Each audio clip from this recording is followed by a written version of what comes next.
बच्चों, आज हम कक्षा 8वीं विषय सामाजिक विज्ञान पाठ 14 पाठ का नाम है उत्तर अमेरिका का आर्थिक स्वरूप। तो आज अपन इसके बारे में देखते हैं। इसमें अपन देखेंगे आर्थिक स्वरूप के बारे में, प्राकृतिक संसाधन के बारे में, उत्तर अमेरिका के बारे में, खनिज और ऊर्जा के संसाधनों का उद्योग कैसे हुआ, वन पशु आधारित उद्योग कैसे हुआ और परिवहन के साधनों का उद्योग किस तरह से हुआ और जनसंख्या के बारे में। तो आज अपन देखते हैं आर्थिक स्वरूप। तो आर्थिक स्वरूप जो वस्तुएं अपने मूल अथवा परिवर्तन के रूप में आर्थिक लाभ प्रदान करती है, वह उनका आर्थिक स्वरूप के रूप में उसको अपन दिखाया जाता है या आर्थिक स्वरूप कहते हैं। इसकी सम्मिलित आंकलन क्षेत्र में विशेष आर्थिक स्वरूप के बारे में अपन देख चुके हैं। फिर देखते हैं प्राकृतिक संसाधन। प्राकृतिक संसाधन वह होता है जो निःशुल्क प्रदान की गई समस्त वस्तुएं प्राकृतिक संपदा होती है, किंतु जब मनुष्य उन्हें अपनी बुद्धि और कौशलता से उसको प्राप्त की जाती है या उसका उपयोग किया जाता है, उसको बोलते हैं अपन प्राकृतिक संसाधन। तो बच्चों, अपन ये दोनों के बारे में देख लिया। अब देखते हैं उत्तर अमेरिका की कृषि का स्वरूप। उत्तर अमेरिका का कृषि का स्वरूप किस प्रकार था, अपन उसके बारे में देखते हैं। खाद्यान्न फसलें, जो उनकी जो खाद्यान्न फसलें होती है, इसकी उत्तर अमेरिका के कृषि का स्वरूप के बारे में बता रही हूँ। इसकी दो मुख्य फसलें होती है, एक होती है कि नकदी फसलें और एक होती है खाद्यान्न फसलें। ये दो फसलें उसकी होती है। अब खाद्यान्न फसलें में कौन कौन सी आती है, तो उसके बारे में अपन इसके बारे में अपन बात करते हैं कि खाद्यान्न फसलें में क्या क्या चीजें आती हैं। खाद्यान्न फसलें, तो खाद्यान्न फसलें में गेहूं, मक्का, जौ, चावल, ज्वार आदि आती है। और नकदी फसलें में आती है कपास, गन्ना, तंबाकू, सोयाबीन, मूंगफली आदि आती है। ये सारी फसलें प्रेरी के मैदान में की जाती है। यदि नदी घाटियों में कृषि की जाती है और यहाँ पर की जाने वाली जो कृषि होती है वह विस्तृत की जाती है, मतलब अच्छे बड़े पैमाने पे यहाँ पर खेती की जाती है। यहाँ की खेती करने वाली जो जगह होती है वो विस्तार से की जाती है। यहाँ की खेती का आकार बहुत बड़ा होता है और खेती करने के लिए बड़ी बड़ी मशीनों का उपयोग किया जाता है और इसकी कृषि करने के लिए नए नए वैज्ञानिक विधियों को अपनाया जाता है, जिससे कि नए तरीके से खेती को करे और उससे नए तरीके से अपन इसका उपयोग करें, नई तरीके से खेती का उत्पादन करें। तो बच्चों, आज अपन ने इसके बारे में देखिए। अब इसमें कौन कौन सी फसलें होती थी, मैंने आपको बताई थी गेहूं, मक्का, जौ, चावल, ज्वार आदि। तो गेहूं उत्तर अमेरिका की मुख्य खाद्यान्न फसलें हैं। वर्षा की यहाँ पर दो बार उगाई जाती है। गेहूं कहाँ कितनी बार उगाई जाती है? 2 बार। नंबर 1 में शीतकालीन में और नंबर 2 पे बसंत ऋतु में, जब गर्मी ज्यादा पड़ती है उस टाइम पे। गेहूं प्रेरी के मैदान में विस्तार से खेती की जाती है, क्योंकि वहां का जो मैदान रहता है वो बहुत बड़ा होता है और वहां पर ये खेती की जाती है। प्रेरी के मैदान में संसार की रोटी का डलिया भी कहा जाता है, क्योंकि यहाँ की जो खेती है वो सबसे विस्तार होती है, इसलिए यहाँ पर रोटी के डलिया के नाम से भी इस विधि को अपनाया जाता है। तो मक्का मेक्सिको के लोगों के मुख्य खाद्यान्न फसलें हैं और यह संयुक्त राज्य अमेरिका में मक्का सबसे ज्यादा सुअरों को खिलाया जाता है, क्योंकि यहाँ पर जो ज्यादा मक्का खिलाया जाता है जिससे उनकी चमड़ी ज्यादा मोटी होती है, तो उस चमड़ी के वजह से मांस को ज्यादा प्राप्त हो, इसलिए इसको ज्यादा से ज्यादा मक्का खिलाया जाता है। मक्का को सबसे ज्यादा उपयोग अपन कॉर्न के रूप में भी मानते हैं। तो यह आदि से ज्यादा मक्का इसी रूप में इसका उपयोग किया जाता है। महाद्वीप में ये सबसे अधिक उत्पन्न होता है।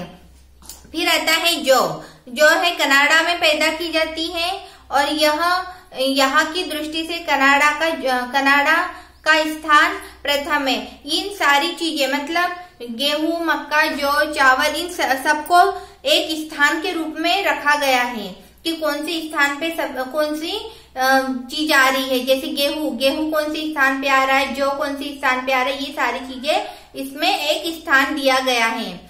तो ये जौ कौन सी स्थान पे आता है, ये प्रथम स्थान पे आता है। अब आता है अपना ज्वार। ज्वार संयुक्त राष्ट्र अमेरिका में मेक्सिको के ज्वार में उत्पन्न होता है और यह चौथे स्थान पर आता है। फिर आता है सोयाबीन।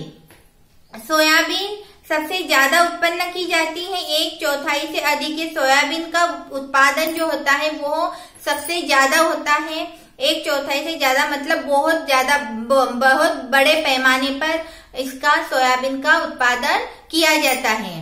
तो अपन आज देखते हैं, फिर देखते हैं कपास। कपास संसार का उत्पादन देशों में संयुक्त राज्य अमेरिका में प्रथम स्थान पर दिया गया है। फिर आता है मूंगफली। मूंगफली का उत्पादन अमेरिका में होता है।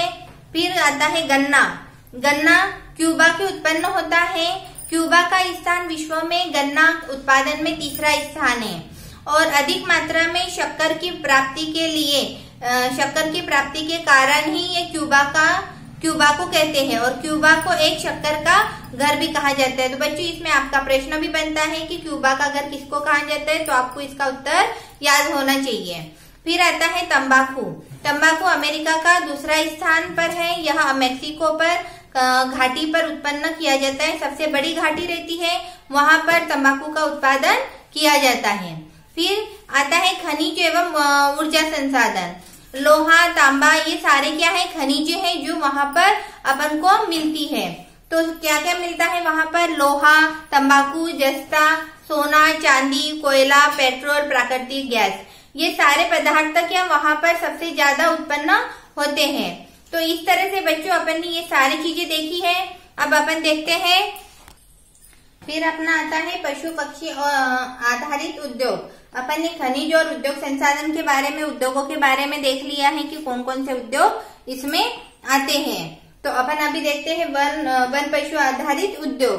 तो वन पशु आधारित उद्योग में देखना है अपन को कि वन प्राकृतिक का अमूल्य उपहार है, क्योंकि वो वन क्या है, अपन को प्रकृति ने दिया गया है, इसलिए अपने लिए एक अमूल्य उपहार है। उत्तर अमेरिका में विविध प्रकार से वन विशाल क्षेत्र में फैले हुए हैं। यह उष्णकटिबंध वनों से लेकर शीतोष्ण कटिबंध वन बड़े पैमाने पर यहाँ पर पाए जाते हैं। कनाडा के लोग मुख्यतः व्यवसाय जो करते हैं वो वनों में ही करते हैं और इनके कौन कौन से उद्योग होते हैं वो बता रही हूँ, वो आप ध्यान से सुनिए। ये लोग क्या करते हैं, कागज उद्योग, लुगदी उद्योग, फर्नीचर उद्योग और समूर उद्योग वनों से संबंधित महत्वपूर्ण उद्योग है। ये वनों से संबंधित है उद्योग, ये बच्चों ध्यान से देखिएगा। उद्योग वनों में ही चीड़ पर बनाए जाते हैं। कोनधारी वो मुलायम लकड़ी वाले वन होते हैं। संसार में जितनी मुलायम लकड़ी काटी जाती है उसमें से उत्तर अमेरिका का हिस्सा 20% से अधिक होता है। कागज और लुगदी उद्योग में संयुक्त राष्ट्र तथा कनाडा का स्थान महत्वपूर्ण है। तो बच्चों मैंने आपको बता दिया कि इसमें कौन कौन से उद्योग कहाँ पर बनाए जाते हैं। तो इसमें सबसे ज्यादा जो फर्नीचर होते हैं, जो फर्नीचर की लकड़ियां जो मिलती है, ये इन्हीं वनों से उत्पादन की जाती है और इससे अपन को फर्नीचर के रूप में बनाई जाती है। तो फिर आता है उद्योगों की दृष्टि से उत्तर अमेरिका विश्व में सबसे अग्रणी है। यह भरपूर प्राकृतिक संसाधन का दोहन हुआ है। विविध प्रकार के उपयोगी खनिज, कृषि उत्पादन, वन संपदा, पशु एवं आधारित अनेक उद्योग स्थापित किए गए हैं। यहाँ पर्याप्त मात्रा में पाए जाने वाले कच्चे माल अथवा कोयला, पेट्रोल, प्राकृतिक गैस और जल विद्युत का पर्याप्त विकास होता है। इसी प्रकार परिवहन के साधनों में यहाँ पर जाल बिछाया जाता है। विश्व में सबसे महत्वपूर्ण देशों में उत्तर अमेरिका का व्यापार संबंध इसी में सबसे ज्यादा चलता है और इसे महाद्वीप में अनेक से अनेक बड़ी मात्रा में उद्योग किया जाता है। अब आता है अपना जनसंख्या। परिवहन साधनों के बारे में मैंने आपको बता दिया। अब इसमें आता है अपन पशु और के आधारित के उद्योग के बारे में देख लिया। फिर आता है अपनी इसका क्वेश्चन है परिवहन के साधनों के बारे में। परिवहन साधन उत्तर अमेरिका के महाद्वीप में परिवहन के साधनों का सर्वाधिक विकास हुआ है। यहाँ सड़क मार्ग, रेल मार्ग का संलग्न जाल है और इस क्या है कि जो रेल मार्ग है, वायु मार्ग है, ये 4 प्रकार की जो गाड़ियां चलती है वो सड़कें बहुत चौड़ी सीधी बनी हुई होती है। 4 मोटर गाड़ियां साथ में एक साथ सीधे दिशा में चले, ऐसी दौड़ लगी रहती है। यहाँ की सड़क यातायात लोकप्रिय साधन है और इसमें रेल मार्ग, वायु मार्ग और जल मार्ग, ये 3 मार्ग होते हैं। अब आते हैं अपन जनसंख्या के बारे में। जनसंख्या के बारे में तो यह उत्तर अमेरिका में कुल जनसंख्या का लगभग 51 करोड़ 40 लाख है। यहाँ जनसंख्या की औसत घनत्व 21 व्यक्ति प्रति वर्ग किलोमीटर है। जनसंख्या का विस्तार रूप होता है सर्वस्व एक समान नहीं होता है, वह अलग अलग तरीके से होता है। भाग में इसे अधिक अलग अलग तरीके से इसको बताया गया है। उपयोग खनिज निकट में विपुल में पाए जाते हैं। यूरोप अमेरिका निकट है, अधिकांश इसी भाग को स्थापित किया है। यहाँ का परिवहन साधनों का विकास भी अधिक हुआ है। जीवन यापन के लिए अधिकांश बर्फ से ढका हुआ भाग होता है। पर्याप्त जटिल भाग में जनसंख्या अधिक होती है। महाद्वीप में उत्तर अमेरिका का भाग अधिकांश बर्फ से ढका हुआ होता है। यह भाग कोणधारी वर्णों से होता है, अतः जनसंख्या का बहुत कम है। यहाँ पे जनसंख्या कितनी है, बहुत कम होती है। और महाद्वीप के हिम क्षेत्र, पर्वत क्षेत्र में, मरुस्थली क्षेत्र में, विरल जनसंख्या के क्षेत्र में यहाँ का स्थान सबसे अधिक होता है। तो बच्चों आज अपन ने ये कक्षा 8वीं का सामाजिक विज्ञान का पाठ 14 ये अपन ने आज पूरा करा है और अपन मिलते हैं अगली कक्षा में। आज की अपनी कक्षा यहीं पे खत्म।